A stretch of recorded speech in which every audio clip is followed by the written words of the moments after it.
All right, buckle up, folks, because we're about to embark on an odyssey through the chaotic, meme-filled jungle of modern podcasting. So it is with the All In podcast guys, right? Like, I don't know. I only know Jason. I've met David Sachs once, but I can't say I know him. But I was a big fan of their podcast in the beginning when they were talking about just business stuff and entrepreneurship, and I mean that was fun and useful, and I think they were giving a lot of valid information there to people. But once they got political, once they got deep into once David Sachs began spouting Kremlin talking points, quite literally Kremlin talking points, though he would roll his eyes at that description. And they were completely unencumbered by any valid journalistic or academic correction of this Dunning-Kruger effect that took hold over there. It's been a disaster, right? And they had Trump on and they had Tucker on, and these interviews were totally irresponsible, right? And I think quite politically consequential, right? I mean, this when you look at all the legions of tech bros in Rogan's audience and in the All In podcast audience, and this vibe shift that took hold in tech, those podcasts, those two podcasts in particular, I guess I could add Lex to that, I think were largely responsible, right? And the normalization of supporting this personality cult in Trump. I mean, Elon also played his role. It's been disastrous. And I'm not sure, again, apart from an economic catastrophe, I'm not sure what is going to break the spell.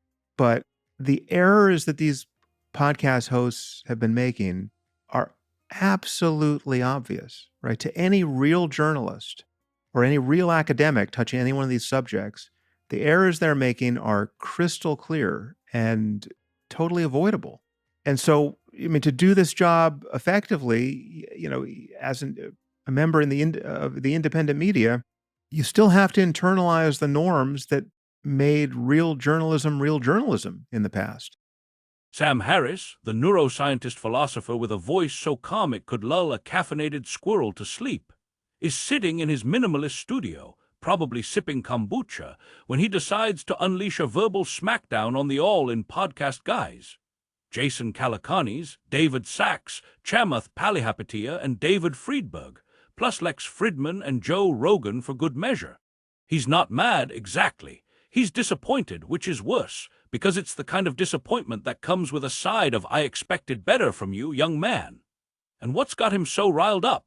These podcasters, once purveyors of startup wisdom and Jim Bro motivation, have veered into the political thunderdome, and they're swinging Kremlin talking points, Trump worship, and Tucker Carlson cameos like they're auditioning for a dystopian reboot of The View. Now let's paint the picture of the All-In podcast in its glory days.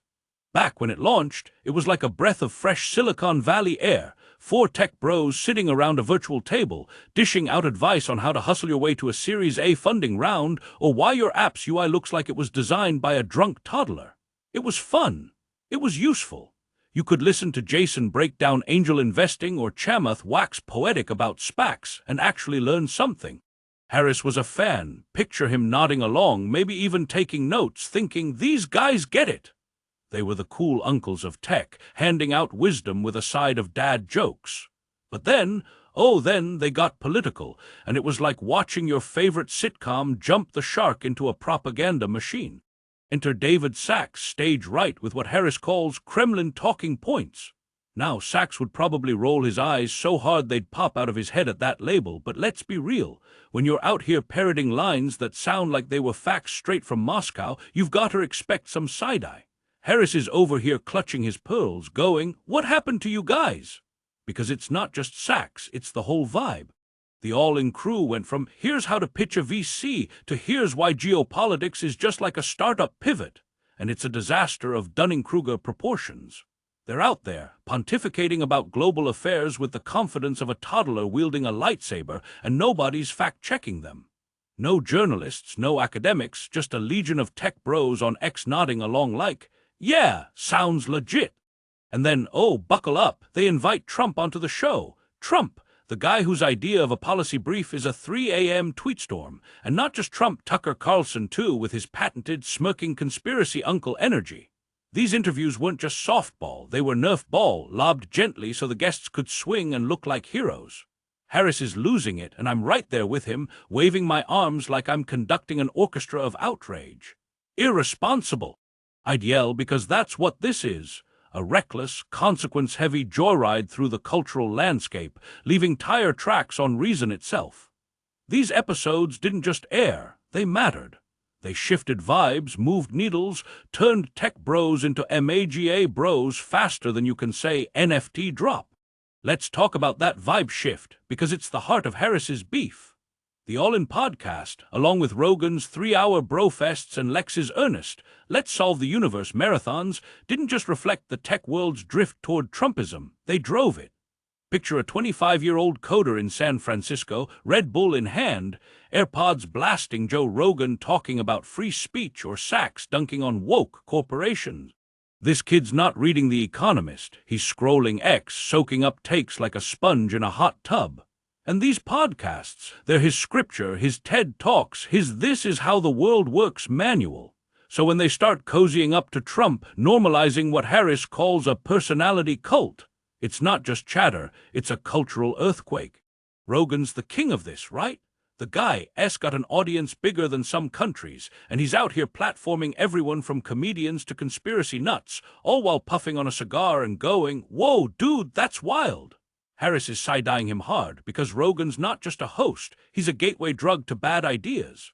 1 minute you're listening to him talk about kettlebells, the next you're nodding along as some guest claims the election was rigged by lizard people. And Lex.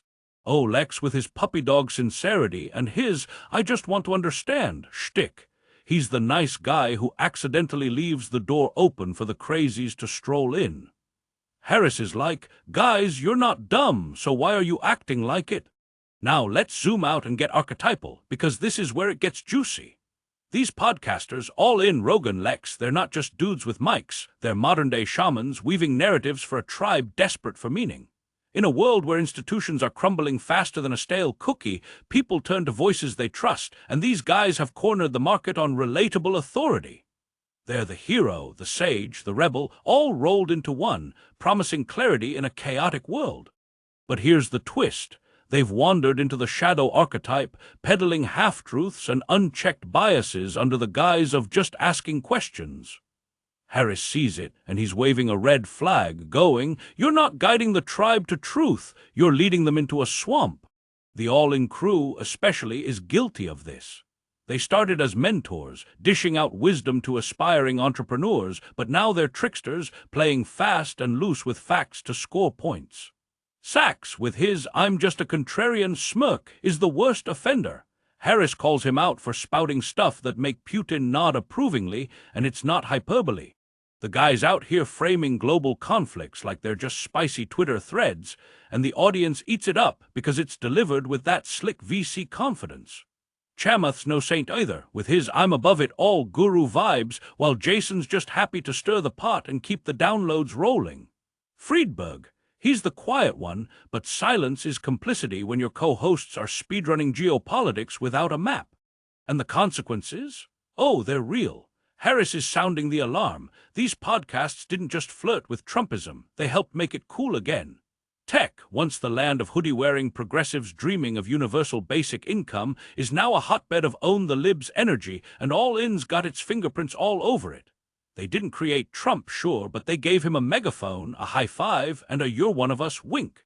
Same with Rogan, his "I'm just a curious guy" act doesn't cut it when he's platforming folks who turn curiosity into conspiracy. And Lex, bless his heart, is so busy chasing profound questions that he forgets to ask, "Hey, is this guy full of it?" Harris's big gripe is the avoidability of it all.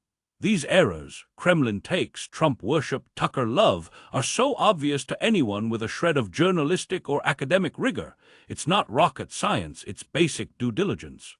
Check your sources, question your biases, maybe don't let a guy with a rap sheet of lies waltz onto your show unchallenged. But these podcasters? They're allergic to norms, scoffing at mainstream media while ignoring what made journalism work. Accountability, skepticism, a commitment to truth over clicks. Harris is practically begging them. You're independent media, sure, but that doesn't mean you get to yeet responsibility out the window. Let's get comedic for a sec, because this is too absurd not to roast. Imagine the all-in guys as a boy band. Call M Tech Sync. Sax is the brooding lead singer, dropping edgy lyrics about globalist elites while winking at the camera.